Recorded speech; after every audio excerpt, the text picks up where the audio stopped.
Greetings, comrades, and welcome to the Eastern Border. And welcome to what is probably the most clickbaity episode ever. But this turned out to be a rabbit hole when you dig deep and find some reasons for what things are happening and why they are happening. And yeah, wow. To be honest, this started out as an investigation of the Crimean bridge attack. And then, of course, why Kvachkov, one of the chief crazy guys of the Club of Angry Patriots, why he's now being, arrested and dragged to the courts and what's going to happen there. But then it went a bit deeper, really deeper. And, spoilers a bit, but I'm fully convinced that actually this whole result, this war thing, I think it's made for even more racist and bizarre reasons that you could imagine. And not by the way, in the way that you think. I don't know. It's just that Russia has been actively trying to self-disintegrate for a long while. And yeah, currently after I read through all of this mess and read some analytics, I'm more convinced than ever that, it doesn't even matter at this point. It's just going to collapse anyways on itself and turn into something else. Because the old Russia that Putin and his, Girkin and his buddies are trying to save, oh no, that's gone. That's so far gone that it's insane. But to the point then, because again, we have a lot of news to cover, and I'll take you through my whole rabbit hole that I went through while researching this whole situation. See, first of all, it was all about the attack on Crimea, because, well, we've all seen the pictures of the Kerch Bridge and what happened there, and we know how people died and everything, but the problem there is that no one knows what exactly happened. See, within a few hours of the July 17th attack on the bridge, Russia's National Anti-Terrorism Committee attributed the explosions to 2 Ukrainian unmanned surface vehicles. One of them, by the way, was clearly seen in the pictures. It was this kind of gyro scooter thing, those water motorcycles. Kind of looked like that. It was a bit burnt, but it was there. And apparently, Russia didn't investigate that thing, which was suspicious. But the problem here is that, this was confirmed. However, we have no proof that actually it was drones that carried out the attack. We still don't even have a leaked photograph of the weapons, except that's my gyro scooter, which was exploded instantly, even without investigating it. And there are like a bunch of circumstantial evidence about ships 500 kilometers away from the bridge and everything, but the ranges of drones are, well, let's just say very iffy. Apparently, last year in Sevastopol, Ukraine started attacking Russia's Black Sea Fleet places and using drones of a new unknown design, and one of these weapons later washed up in Sevastopol Bay, where the Russian military captured it. And, they have this naval fleet of drones, and we know they're able to attack ships. However, there's a tiny little problem. Given the total distance that we've seen from the satellite pictures, of the images, the drones that are taken on these satellites would need to travel about 600 kilometers, about 373 miles from Snake Island to where they were photographed, and then all the way to the Crimean bridge. And they would have consumed fuel alone, weighing roughly 240 kilograms. That's about 530 pounds. The engine, the fuel system, and the payload add another 300 or so kilograms, or another 660 pounds, which just leaves about 1,000 pounds or 460 kilograms for the rest of the ship's equipment and body. Which is a bit silly because that's still a lot of explosions and everything. I mean, the problem here is that this calculation takes into effect that this fuel efficiency is calculated for standard jet skis, which weigh less than half of what Ukraine said its naval drones come to. There must be some trickery involved. And Ukraine says it has a lot of these drones, but it's just that it looks, very suspicious. And Ukraine, also was extremely quick to take responsibility of this attack. Why is this suspicious? Because, in previous cases when there were some explosions or something, Ukraine hasn't taken responsibility at all. Ukraine has denied its involvement in many attacks. It has denied it has anything to do with this. But over here, Russia blamed Ukraine, and Ukraine just instantly took the blame and said, yeah, it's fine. And at the same time, Russia exploded and destroyed instantly the only surviving thing, which was supposedly the guilty party for everything being destroyed. Now, I normally wouldn't, bother that much. It might be Ukrainian special forces or anything, but it's a bit iffy, don't you think? This was very weird, and we don't have photos. And there are two other things. Because you see, Latvia, as part of NATO, we specialize. We're a small country. We don't have the population for tons of manpower. One thing that we do have, however, is because of all the world wars and everything just mowing across our territory and the front line crossing over multiple times, we have a ridiculous amount of unexploded munitions still found in forests, like grenades and artillery shells and everything, which has led to our forces being very adept at being sappers and combat engineers. Like, Latvia and a lot of Latvian forests are national training grounds for it, and we're a small country. We needed to specialize, and yeah, I just felt lucky that we have guys who take care of building bridges and exploding them very professionally, and I just called them up. And then there are two things that, and this is by the way just the intro, turned out to be very suspicious. First of all, the very foundations of the bridge were practically unharmed. From all the pictures that you can see that the top layer is damaged, yes, and moved aside, and there's a lot of issues. There's structural damage, but in all the pictures you can't really see the fundamental parts being destroyed.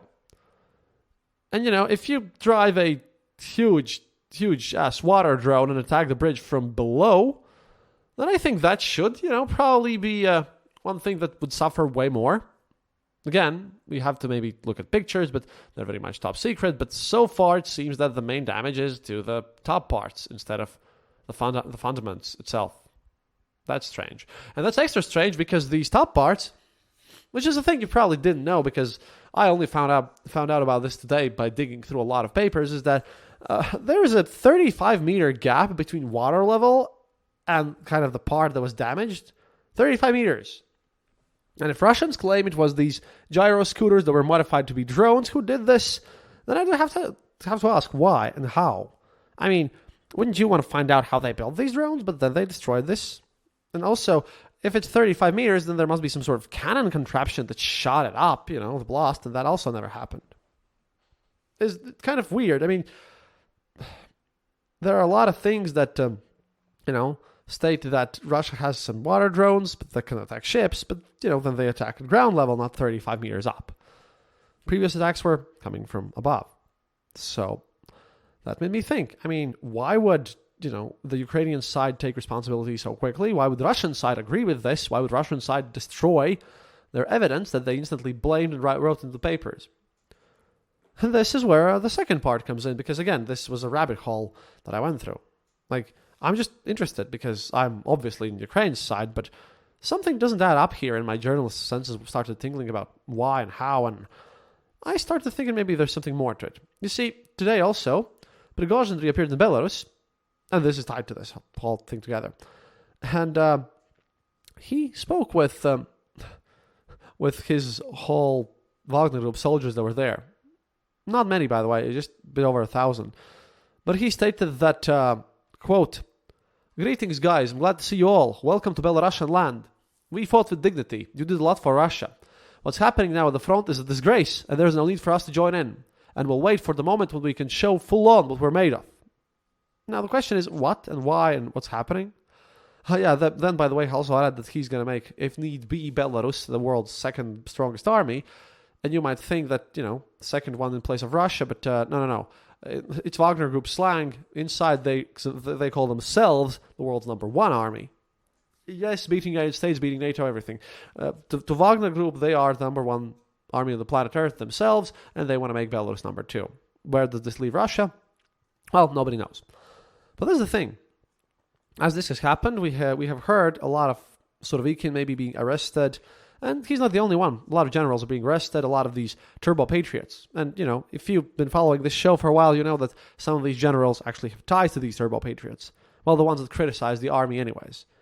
So you criticize the army after Prigozhin's attempted coup attempt, and then you get arrested, and this has led to People from special forces even publishing videos about how they're going to defend their own generals to the last man. This Prigozhin's affair, where he got away easily and army was made a complete fool, because it just turned things over. Now, there are serious military analysts, people that I spoke to personally, who generally think that because of all the oddness about the explosion and all this anger about how Prigozhin got away with everything and how generals have to pay for this stuff, and generals who genuinely want to win the war, who are on like Girkin's side, who just criticize the army to make everything better, well, yeah, they're just angry. And there is a serious concern that what we did just see with, again, all the weirdness that I mentioned earlier about the whole explosion part and how everyone took responsibility super easily and early and were happy about it, is the fact that this might be, just some generals of the army reminding Putin that, have some other problems to deal with and leave us alone. We want to sit in the power structure. Which might or might not actually have been, worked together with the Ukrainian Secret Service as well. I mean, that's an interesting theory to ponder about because, again, I need to see some more drones and it's all a bit weird. But hey, would be good if it would be true, but at least for once in this war we have some positive thing. And again, Wagner Group also says that, they are waiting, biding their time, that one day they might return to Russia, which is interesting. Because again, Wagner Group and everything about how they fought, right, at one point, Russian Ministry of Defense tried to kind of do some damage control, and then they stated in their propaganda machine that obviously most people from the Wagner Group, 30,000 no less, actually, joined the Russian military. And then one of the Wagner Group leaders just plops in and openly states again, in defiance of this whole message, that, quote, they explained in detail about how this is total nonsense that the Russian government is saying. Quote, one of the PMC commanders, Chief of Staff Marks, said that for the Ukrainian mission, a total of 78,000 mercenaries were available in fighting. Of these, 49,000 were prisoners from various penal colonies of the Russian Federation. And, well, as of the most current data, 22,000 mercenaries were killed and 40,000 were wounded. While researching this, by the way, another thing that Western media won't tell you is that, in Russian media they also mention the fact that they have a special nickname for paraplegic wounded soldiers, those who've lost all their arms and legs. They call them samovari because they're men, and, even that doesn't crude matter. You might add the rest. But anyways, this Marx stated, alive and healthy remain 25,000, plus the wounded and those undergoing treatment. Of these, up to 10,000 have left and are leaving for Belarus. So unless the Russian Ministry of Defense recruits the dead and the wounded, their numbers are impossible. That is true. However, I also have to mention that in my talks with the military today, this would mean that Wagner has a relationship, like a ratio of dead to wounded of 1 to 2. In standard military tactics, 1 to 3 is considered abysmal. Ukraine's aiming for 1 to 5, which is already not that good, but yeah, that basically means that for every 2 Wagner Group, for every 2 wounded has 1 dead. And the lower this is, the more horrible it is. It's just been, they call themselves effective, and this can be also explained, by the way, not just by direct shrapnels, but just by the fact that they, soldiers lack military care, explanation for their prison culture stuff and everything, and B, all these meat assaults. And for what? For ruins of Bakhmut? Just shows their bizarro incompetence. But then again, they want to return back home, and they want to, show some things when the time comes. But this whole thing causes more problems because, if Russian generals are working with someone, but they're definitely pissed off at Putin and at Wagner, because in my previous episode with Heaton, if you listen to that one, you understood that Putin at least seems to be losing the trust of his generals as well, the most loyal ones. And this whole drone explosion, made me think. Meanwhile, Wagner Group is doing their own thing for the upcoming total mess of everything. You see, Wagner Group announced that they have decided to let all former prisoners who worked as mercenaries for the military go home. It's just insane. They just took everyone, paid them off things, and sent them off home. Not to Africa, home. Only the proper mercenaries of the old Wagner are going to go to Africa and make the big bucks. These guys, who have all been pardoned by the president, are going to go back home and gonna do some crazy things, since it's always about the criminalization of the country. I've mentioned that in previous episodes a lot of times, and seeing as there's only like a couple of thousand Wagner groups at best, like 5,000 is the highest number that is in Belarus. I've seen numbers less than 1,000 there, and there's 25,000 of them remaining, not counting the wounded. Oh yeah, with all the increasing crimes of the Wagner group returning, again, remember that also Prigozhin had funded organized crime and supported them. We're turning into 90s once again. But that's just the beginning of all this issue. The problem is that in the chats, Wagner fighters' relatives complain that these former mercenaries had, quote, that they lead riotous lifestyles in hotels. Quote, they go drinking, walk around, pawn their medals and drink them away. There are so many of them here from Wagner Group. They're dishonoring their comrades. I personally saw 2 at the bus station. They were totally wasted. It's a shame. And that's in their relatives' chat. If you think that these trained guys, out of whom many are criminals, and in this case all of them are criminals, and there are also some non-criminals going home, but for the most part it's just these ex-convicts who now know how to use guns and they have like their ties there, and Prigozhin's stated up there something, yeah. Again, a bit conspiracy-ish and a bit rabbit hole-ish, but makes you think, what's the occasion when Prigozhin's going to come back from Belarus? He could plop in as a savior, deal with the organized crime, just like Putin did, dealing with the 90s, dealing with the rebellious provinces and all this stuff. That's the mess that's going to happen. And the mess is happening. It's just going insane. And again, the Russian analysts that said about the fact that Putin's officers are dissatisfied, and that actually posed this theory that's quite likely that it was officers attempted getting back at everything, makes kind of sense. Meanwhile, these crime things and why this matters, because, you have to remember another big study of all this war event, Ramzan Kadyrov, and how that causes problems too. I think, you're seeing where this is going to. We're seeing a massive lead up to actually these big riot things. Because starting with the Crimean bridge, I went down this and understood that, I guess this is the best way why and how to explain why I believe that this whole civil war thing is possible. See, for starters, this is also just from today. For starters, there was this news about a religious dispute in Moscow suburb.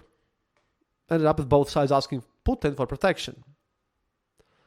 But the problem here is that Moscow has millions of Muslim residents. Millions. Moscow is huge. 12 to 14 million people. It only has 4 mosques. And it has many Muslims. And you'll see why later on. It's going to be quite good. Because, again, rabbit hole thingy. And they go all over the place for like prayer houses and everything for their worship practices. And after a popular xenophobic pro-war Telegram channel recently reported one of these centers to the authorities, that was Maxim Kalashnikov, by the way, Russian riot police conducted an aggressive raid on the premises, causing the congregants to fear for their security. The incident sparked dueling video addressed to Vladimir Putin from the neighborhood's Muslim and non-Muslim communities. And that was all weird. This study needs to be read in full, and we'll get to this. So this is going to be, again, one of those bit longer episodes. On July the 10th, members of the Muslim community of Kotenki, a town in Russia's Moscow region, released a video statement addressed to Mr. Putin, of course, asking him to grant them protection from the country's security forces. On July 7th, they said, riot police had entered their prayer house, which is located in an apartment building during Friday prayers. Without removing their outside shoes, they burst into the premises where people were praying, and with screams and uncensored expressions, they applied physical force, showing no regard for the worshippers. According to the community leader Salavat Ibatulin, most of the group's members are Russian citizens. He also said that when the officers were asked to explain what they were doing, they sprayed the congregants with a fire extinguisher. He adds, I want to add that our community opposes the violation of migration law, but we can't track down violators of the law among our congregants. That must be done by the competent authorities outside our community, Ibatulin said. Our congregation includes participants of the special military operation. When these people return home from the battlefield, they are deeply offended to see such injustice taking place at home. Mr. Putin, we appeal to you for protection. We ask you to intervene in this situation. And the Moscow region's Muslim Spiritual Directorate also released a statement in which it called the raid egregious in its audacity and said it resembled an operation to apprehend dangerous criminals. It also noted that Kotelki's Muslim community is an official local religious organization registered with the Russian Justice Ministry. And, well, Kirill Kabanov, one of these members of Russia's Presidential Human Rights Council, said that at the root of this whole conflict is the fact that a religious organization should not be located in a residential building. On Fridays and holidays, he said, it's not just that it becomes impossible to drive through, residents can't even walk through. According to the newspaper Kommersant, the riot police raid may have been in response to a complaint filed by members of an organization called Russian Community. The group's popular Telegram channel Russian Communications Zov, obviously very pro-war, which shares information about crimes committed by migrants and raises money for Russia's troops in Ukraine, wrote on July the 7th. At Russian Community's request, police just visited 2 illegal mosques that were built directly in residential apartment buildings. They took in more than 70 people. We are awaiting their deportations. The regular Moscow police, by the way, told Kommersant that no one from regular Moscow police participated in this. This was an FSB thing. And after the Muslim community addressed Putin, Russian community shared another message to Putin, this time from the Kotelki residents.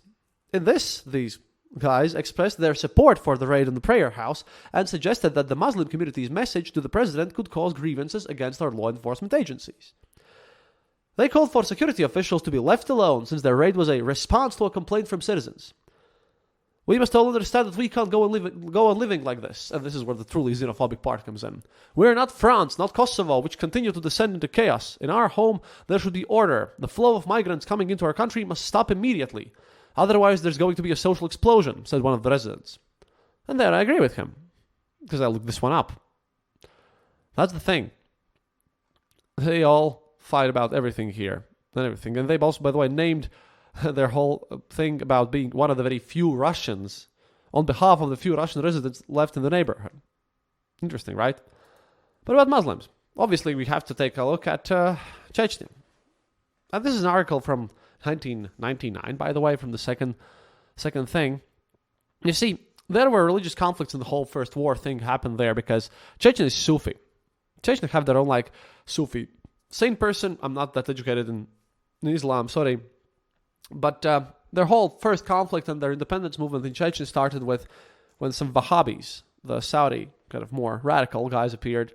And then Ramzan Kadyrov, being a Sufi and with his dad shifting positions and everything, he basically made a deal that, in a way, part of his deal with Putin was that, these Sufis would be left alone and that Sufis would become more important. He's also been very active talking about Muslim things everywhere, except, of course, when it comes to Uyghurs and anger in China. However, this has led, to, and besides his other things, to him being resented by the Muslim community.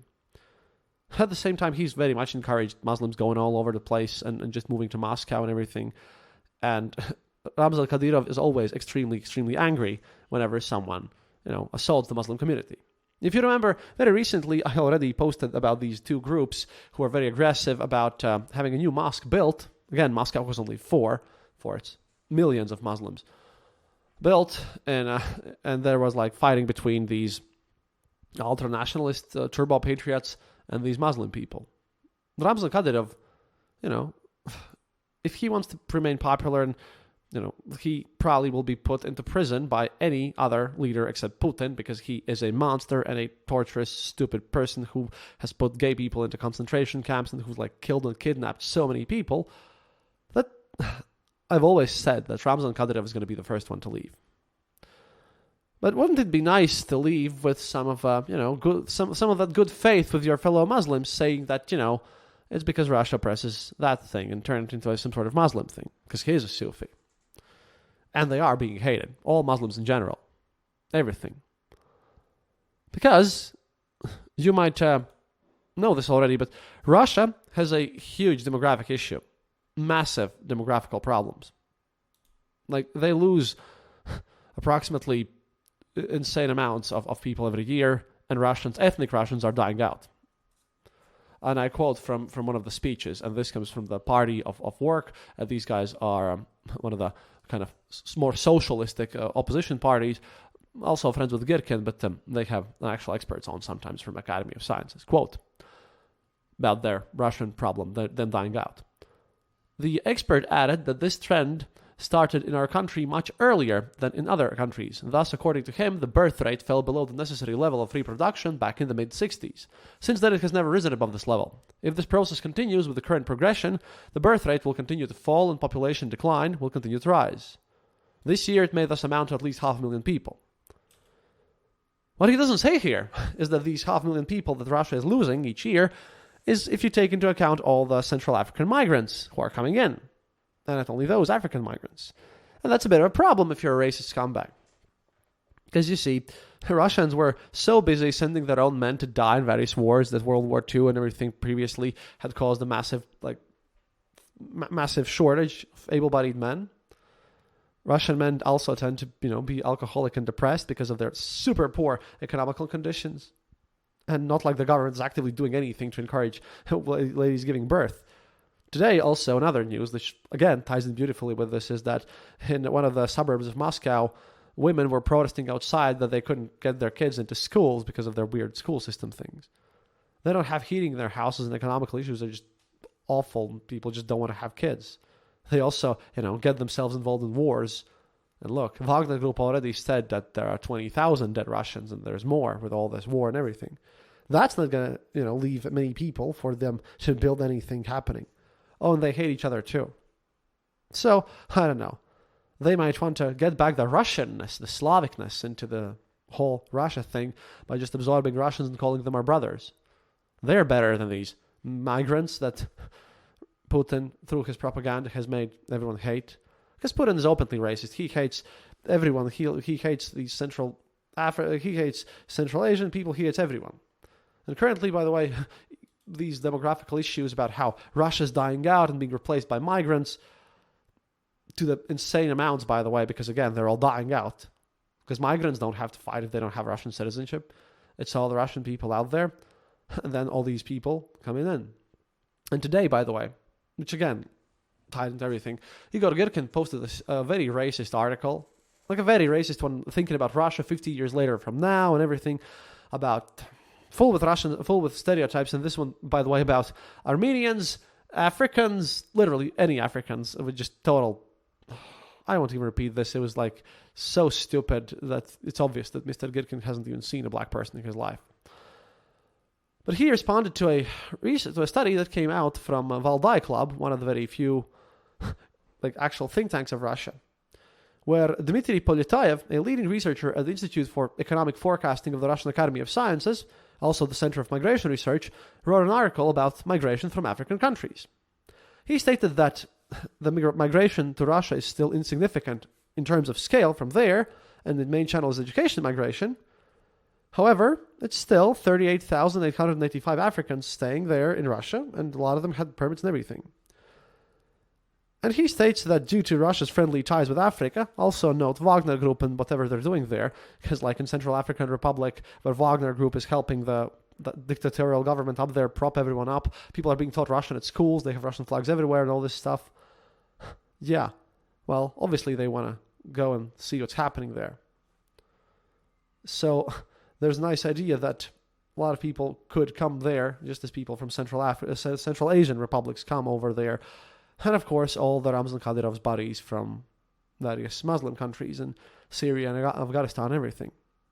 Oh, so, just saying that Africa is also going to have a population explosion. Meanwhile, Russia's official birth rate is 1.5 children per woman. And they also have one of the very worst life expectancies in all of Europe, since their retirement age is higher for men than the average life expectancy. It's just amazing. So they're in the demographical pit. Africa's exploding. Africa is friendly, and they could come on in. And this center predicts that, this is going to explode since, they will have learned Russian in school. They'll go to Russia. The very same reason why, people from all over the British Empire came to the United Kingdom after all. They knew their culture, and as one of them told me at one point, they spent all of this time telling us how everything was better in Britain and how they were superior to us, that, I knew the language, just wanted to check out for myself. That's going to happen in place there. And that would kind of actually solve their own demographic issues, which is caused by, well, their massive corruption, lack of healthcare, lack of education, lack of proper housing, lack of heating, and all these other issues. Oh, and constantly dying in wars. The problem is if you base your own ideology and everything on absolute racism, then you hate this whole idea. And you can't really blame this stuff. You have to blame the West for everything. Everyday racism is totally noticeable, and it was there in the Soviet era, and it's just crazy. Public opinion polls show that over the past decade, over 25 to 30% were not ready to see people from Africa close in their lives. They would not let them into their country. Another 30% of Russians would only let them in temporarily.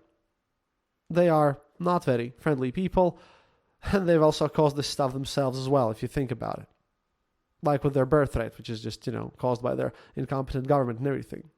This is all completely crazy, especially since they're still, drawing all these students from Africa coming over this. Which is obviously another thing that these whole racist guys in Putin's side don't completely hate. At the same time, the very same patriots that claim that if they take over Russia over Putin, they will solve everything. Well, I have nice little two things to tell you about this one as well. See, Tinder left Russia very recently, and one of the leaders of this party of action, which is also allied with the Girkin's Club of Angry Patriots, which is turning into a more and more serious force in this whole matter, because currently we've been looking at Prigozhin with his ties to organized crime and Kadyrov, and then Girkin is playing his political thing. Well, this guy stated that, quote, in July, the dating app Tinder stopped working in Russia.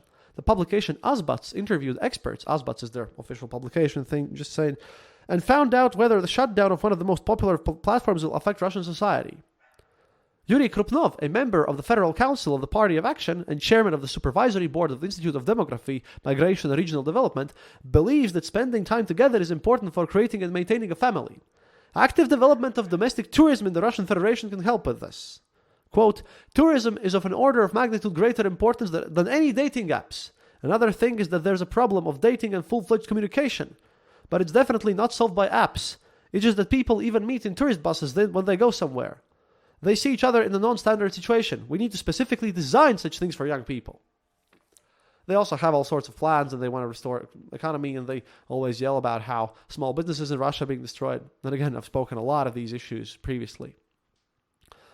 But at the same time, this same Yuri Krupnov guy, who's responsible in that party for the demographical situation there, he also noted some actual facts that he had gotten from real scientists in the Academy of Sciences. Quote, Russia has set another anti-record in birth rate since the beginning of the 21st century. Every day, on average, only 3,204 children are born in the country. Many, many more die. Like I said, they're losing 500,000 of people, and that's not even counting all the migrants from Central Asia and soon from Africa as well that's going to come in. But, Russians are becoming a minority there, very actively. To the point, by the way, where in Moscow, in the city of Moscow, with all these millions and everything, ethnic Russians already are a minority. And if you ask someone from out there, is Moscow Russia? Every Russian that I've ever spoken to would say no. Just no. It's a city where the ultra-wealthy live, and they used to be, served by just migrants from Central Asia who come in there and, do things. With Muslims and everything. It's weird, but Moscow is no longer a Russian city already. So that's fun. These guys who are trying to solve this issue, well, these geniuses who honestly have their influence and clout, and this ties back together because these guys, together with this party of Club of Angry Patriots, yeah, they have their ties in the Russian military. Girkin especially does so. If there would be anyone who would want to do some, damage to get attention off of these generals being arrested, that would be Girkin's belt. Because, Girkin has all the active contacts in the Russian military. And those guys who are motivated and talented enough to actually care, who are not conscripts and who would be out there actually protesting, are the ones most likely to get arrested. Just like Mr. Kvachkov, the crazy guy, who was also an ex-general. So it all ties together. These guys want to rely on the army. Ramzan Kadyrov wants to rely on his guys and all the Muslim things. Prigozhin relies on criminals. Russia's dying out. Everything's getting criminalized. But, maybe these guys are sane. Maybe these guys, as they think, truly are the salvation and they want to, save the Russianness and Russian culture of everything. That's the thing. At one point, this guy that I just quoted previously, he noted that academics think that obviously well, there's sort of material issues with this stuff, and why people don't want to have kids in Russia. It's just that the situation is grim and dark, and they're the ones also often saying that the roads are like everyone's stealing, roads are not being prepared, army is failing, everything's terrible. They are guys that point out at the corruption. Yet at the same time, this very person whose party criticizes Putin, and he himself does so too, from the position of small businessman very often, stated the following, quote, again, he's the member of Demography, Migration, and Regional Development.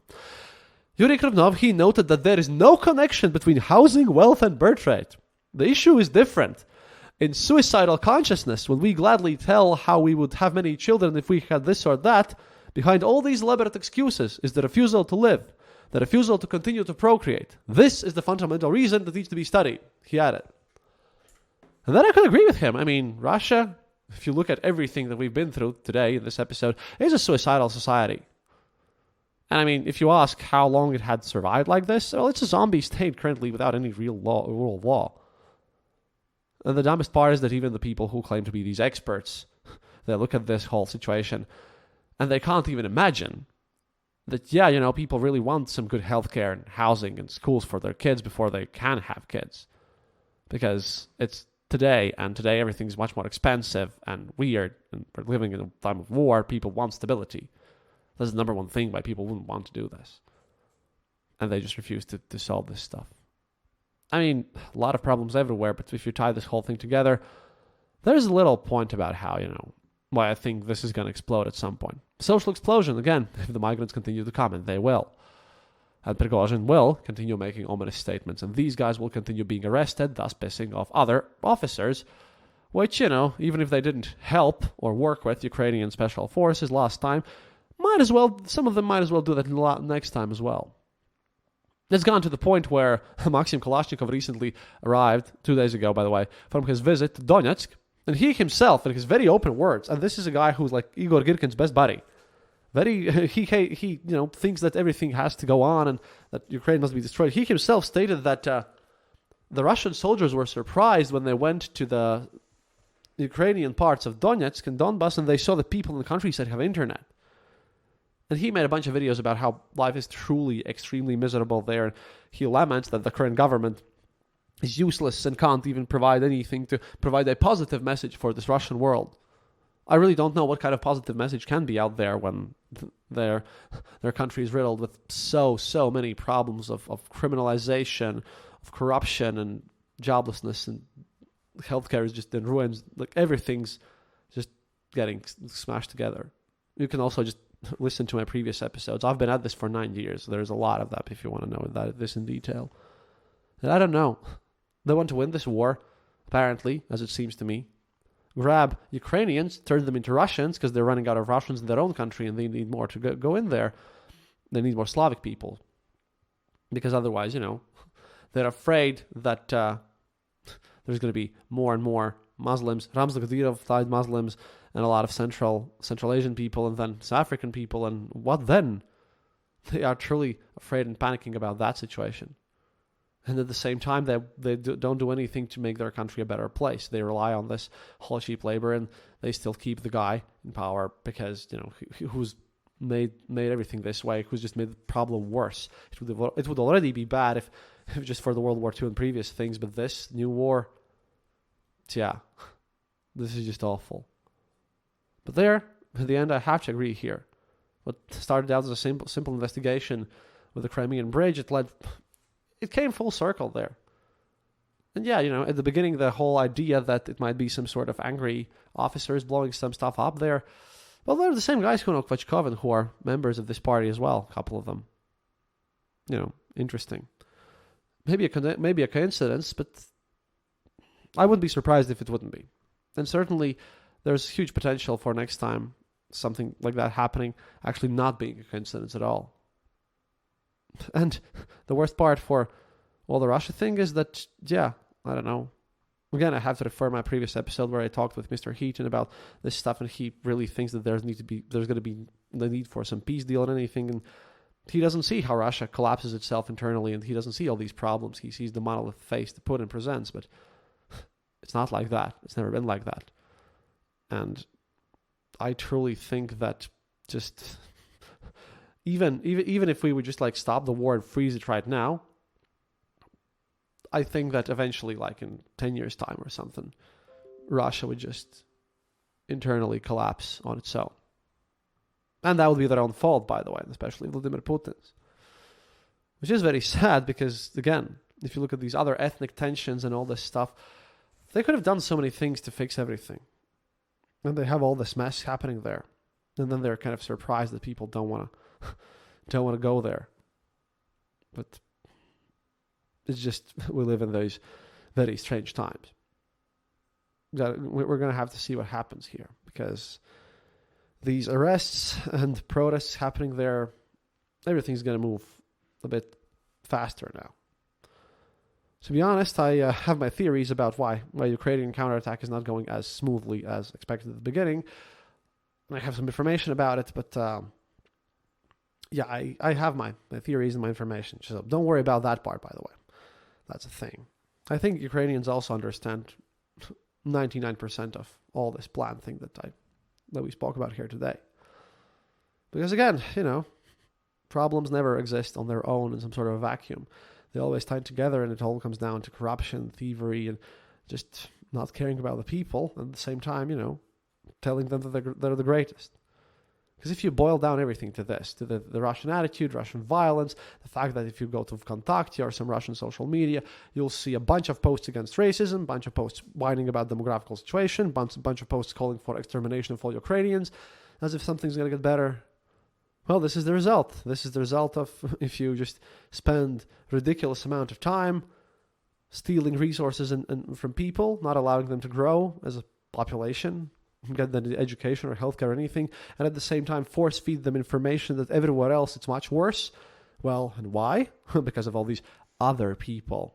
Yeah, it's them, and that's why it's worse there. And they also, don't stop with their stupid, ridiculous claims. And at some point, it must have worked. I mean, it would be, very angering for such people to see, people in Europe living quite well off and not caring about such weird issues, or people in the United States, if they've been told that they're the best ones, and they know that they're not living themselves in any good situation. It's a bizarre situation, really, and the more I learned about all these situations and the motivations of the people involved and the internal conflicts that are happening constantly and the opinions about this and the trends that are going to happen soon with all this demographical data and how Russia is just losing Russians. And note, by the way, in the regions outside of Moscow, a lot of regions where Russians are already like extreme minorities. And that makes them kind of despise everyone even more because, people will want to look and have some more rights than being just racistly insulted and all over the place. I honestly do not know how Russia, even presuming that they somehow managed to stop the war right now and everyone walks home, even then, with all this mess happening, with all these plans and everything, no. Unless they put everyone into a massive concentration camp. We're seeing the last gasps of this bizarre empire. And it's bizarre people who can't even figure out who themselves they are and who they want to be, and whose only source of kind of glory is, I suppose, trying to conquer other peoples. But yeah, that's about it for today. And thank you for listening to this episode. It was kind of deep and it was nice and made me go into circles because, again, it all started out, it's kind of like Wikipedia threads when I start out with one subject, then I call, then I ask, then I lead on the research, and then I went through this circle, and it's just very weird. But I hope that it was very revealing about the brewing, actually intensifying problems inside of Russia, which are going to explode at one point, sooner or later. And the everyday war continues on, and Putin doesn't win. Well, this comes sooner. I don't know what we're going to do in our small Latvia when their wave of refugees comes over, but we'll deal with this at some point in the future. The German guys, by the way, have left currently, and they're going to go to Vilnius, and then they're going to come to Riga, and then we're going to stay here for a bit until we get the car in order. You're going to probably see them as well. It's going to be interesting. If you want to support the show, by the way, of course, please consider becoming our patron on patreon.com/theeasternborder. You can also click the donate button on the website, theeasternborder.lv. Or, if you want to help some other way, just email me or join our Discord or write me on Twitter. Actually talk to people. Oh, Discord for patrons, by the way, we recently had a watch-along of Death of Stalin.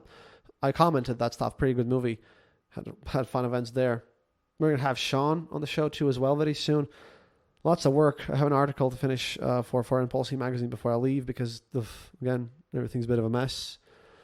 But, sometimes you kind of have to sit through and sometimes you write philosophy and sometimes you sit and do analytical journalism because one data point leads you to the next one. It's all a bit of a mess, again. But I hope that, I hope that Mr. Heaton listens to this show. Andrew, I respect you, but I honestly thought that your skepticism and not thinking that Russia could collapse in itself with these social issues and everything, with active destruction of their own whole system, I don't know. To be honest, this is more politicized and a bit worse than even the United States. Because one thing in the United States partisanism is that you have institutions no matter what.